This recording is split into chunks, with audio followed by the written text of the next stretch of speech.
The next thing I'll talk about is the Android AI Studio. Recently, Google also launched this Android AI Studio, which is web-based. All right, so this is a web-based Android Studio that allow you to vibe code easily.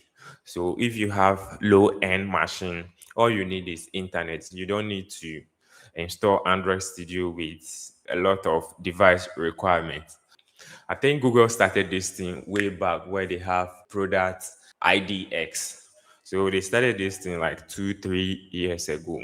It has evolved to this level now, mostly for vibe coding.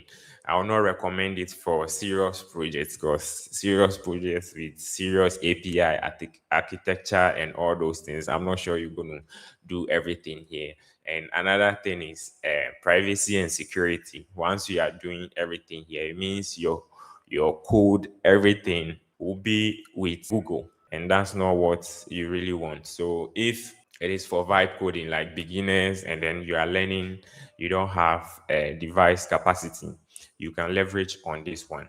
So I'll link the link to this web-based Android Studio so that you try it out. Okay, so the next one is the migration assistant.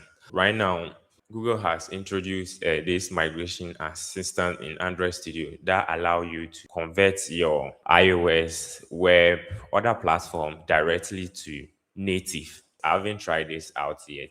If you want me to make video on it, I'll actually pick a project and then make a full video on it of how to do the migration. And then there's a new experimental grid and flexbox. So all this thing came because of different device forms. Now we have foldable tablets, your normal phone, and Android also runs on TV and even infotainment in cars. So they are bringing more libraries that will help you build applications that adapt or perform well on all these form factors. If you are building application from now on, I don't expect you to target just the mobile phone.